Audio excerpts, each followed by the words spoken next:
I mean, the roof is caved in after a big snowstorm. It's an awful. eyesore. And the city of Pontiac is now telling the current owners it's got to be demolished and they need to reconstruct the land. And they're hoping that it's going to begin this summer. They're saying that it could begin within the next 45 days. And the whole process could take about a year. You know, and it's kind of crazy because the owners... A year? Well, they're doing it in sections. They're not going to just implode the whole thing. They're going to start demolishing Are there it. still seats in there? Because I know they had an auction for some seats. I think so. there are. When Yeah. you look at photos, you can still see the seats. There's See, I didn't buy any. I figured, Yeah. I have two from Tiger Stadium. really. Well, what do you do with those? They basically have sat in my freaking garage since I've gotten them. Yeah, see, I mean, Then you don't sit in them. it sounds great in theory, but I don't know what I would do with two seats from the Silverdome, you know?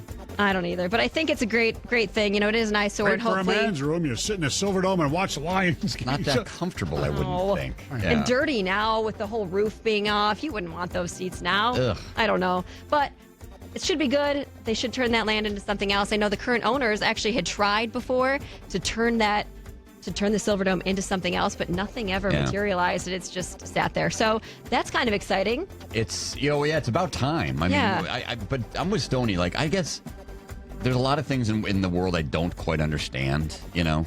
One of them is demolition. Like, it just seems like it would go down in a day. Right. You know, Right, bring in just the take big a big old dozer, wrecking boom. ball. Especially boom. that place. It's not that It's already falling down, Right. right? A year? That just strikes me as a long time. That's what the article said. So Yeah. No, but what was it last year, Gov? Didn't they play a Sunday night game or a Monday night game and they showed the Silverdome on the broadcast? It's the last game of the year. Oh, against the Packers, right. And they showed it and it was just so depressing. It's like, just so embarrassing get for that the thing city. down. That's I why know. people think the way they do about Detroit, outside of Detroit. I know. Tiger Stadium was So, up forever. so what's lasted longer? Silverdome or how long it took before Tiger Stadium to be demolished? I think maybe the Silverdome's past it. Tiger Stadium Yeah, was, 99 until when did they finally knock it down? Like 2010, 2011? And then the Silverdome, because the Silverdome was opened in 1975. Yeah. And their last And game it's- there was 01. Yeah, Yeah, they had a 01. couple of events. Like I went to a boxing match there. Yeah, once. soccer and stuff. And then they had the big drive-in. I remember there was big movies there. Yeah, and this is the Rollerblade. Transformer movies. Rollerblade at the Dome, baby. So do you think the Palace will stay up for as long as the Silverdome has stayed up? No. Or the Joe? No. The Joe, Joe's they supposed to actually, go down quick. Yeah, the Joe, it's part of the agreement. How long? I think they're just going to nudge it into the Detroit River and let it float, see where it goes. It fit in. By the time it gets down to Erie, it'll fit right in with the scenery down there. Perfect. Because the Lake Erie is disgusting. Yeah. Here's kind of floating arena. a scary situation. Did not happen in the U.S. They were in Spain. So there was a flight. These passengers on the flight had already been delayed for about 2 days. And they finally get on the flight. I think they're going home to England. And get kind of a shock. The pilot comes out and tells them to vote. Show of hands. How many of you would like to take off? But there is a 50-50 chance that only one of the engines is working. Can you imagine that? So you're sitting on to- the plane. ready to go, excited. You've had 40 hours of a delay. And to be honest, I think it said that some people actually raised their hand and said, yes, I want to get home. Let's go for it. But everyone else was kind of in pure chaos. One man was so distressed he threw up. Yeah. And First of all, that pilot should be fired immediately for even suggesting it. Agreed. what was that? See, I think maybe he was going about it they knew they weren't going to take off. So maybe instead of ruining their experience, he was like, let's just vote because I know no one's going to say yes. But then people actually did. I don't know. I think What you're airline was it? 100% right. I think that's exactly what Because happened. then it's kind of like, oh, I'm easing it to them, and they're not going to Right. be as mad if I Right. tell them it's just not going. Right, exactly. So it was going from Spain to England. Was it a Spanish or was it like El Spirito? No, it was EasyJet. An EasyJet flight. El Spirito, Stoney, is that your Spanish? Spirito. Your I Spanglish? like it. Spanish for spirit. Well, you know, But- you know what? Yeah, I was going to say, who speaks Spanish. They didn't end up taking off. They got on another plane and did make it home safely. But I can't imagine that actually happening. No, but you said in real yourself, life. there were 12 passengers on the plane when he said, do you want to take off with a 50-50 chance? And they said, yeah. They said, yeah, let's do it. I want to go home. That's like a death wish. It is. Yeah. But that's how desperate they were. They must have been delusional from that 40-hour delay. But don't you find that I mean, since we live in a relatively non-third world country and we have it very well, that the closest that people can come to like their horrible life experiences is flight delays. I know. So if you're delayed for like a day or two, it's like your own personal Vietnam. But they put you up in a hotel and they give you food vouchers, and it's Right. not the worst thing. No, but people think it is. You know how people act. They it's do. just like it's unbelievable how put out they all are. I've got another crazy story. Okay. Not about flights, but you guys, I didn't know that hickeys were still something people gave or received anymore. Evan got one a little while Did ago. he? Yeah, I remember he came into work one day. Evan Wow. Jenkins, Mr. Sock, will be with us tomorrow on the show. He had a pretty significant hickey. But I don't think it's going to be anything like this teen in Kentucky. I wish I could show a picture over the air. So this nice teen, mugshot he had. yeah, he got arrested. He and some of his buddies had broken into this abandoned building, and they were drinking, and all got arrested and booked. And so he had to have a mugshot. In his mugshot, I tried to count them. I think there was about 25 to 30 hickeys. If hickeys, all over his if neck. hickeys were insects, he got bit by an infestation. Yes, it's actually quite comical. It was.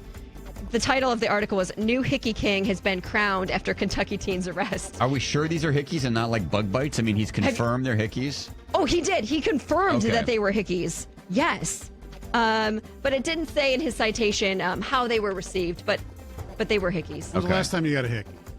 I mean, probably when I was like 18 or something. It just shows you like the difference between grown-ups and teenagers. I know. When you're a teenager, you're doing like you think back on it now. It's like, so you were sucking on his neck Right, or that's her what I think. neck or whatever. Why? It Did was like you do it was that? like a badge of honor when you were younger. Now it's like, come on, really? I This don't kid's know. got a sweet haircut too. Yeah, did you see it? Yeah, Look at that neck. he looks like a character out of The Making of a Murderer. It's wild. And those are hickeys. Those are hickeys. They Are you sure he look wasn't like in a blueberry fight or something? They're like purple bruises all over his neck. It's awful. On a kind of lighter note, you talked about going to graduation parties recently. There's weddings all the time I go to, and you'd never guess who the ultimate wedding crasher is this weekend. It was President Trump. That's right. That's cool. That is right. He crashed a wedding. He kind of took a break from his golf weekend at his club and crashed a wedding there. He got pictures with the bride and groom. I think he might have signed some autographs as well. And it's actually kind of funny in the brochure for this, the Trump National Golf Club in New Jersey. In the brochure, it is actually marketed that if Trump is in the area, he will stop in and say hello. So it's kind of a Added perk. a perk. Like, do you pay extra for Trump? No.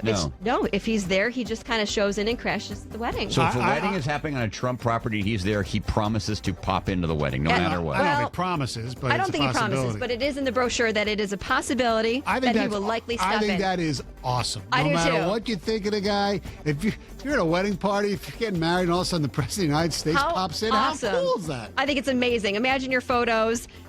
It's great. The picture they show here, I mean, Yeah. I think that's awesome. Yeah, I do like those stories, like the one they had of the Tom Hanks was jogging through Central Park and he jogged up on the couple who was having their photo taken. Did you ever see that? Yes. Yeah. That was a really cool video, too. Yeah, I got to think that no matter what side of the aisle you're on, especially if after you had a few drinks and you're at the reception and you look over and there's Donald Trump, Right there. that'd be pretty cool. What's up, It'd make for a hell of a friends? picture. Have you guys ever crashed a wedding before? Yeah. When I was in college, I was at a hotel. I was at a formal, and there was a wedding going on in another ballroom. So we went in there and danced a little bit and had a couple free drinks. I never have, but I'd like to. It's on my bucket list. It's quite a bucket list It you have there, Heather. is. It is.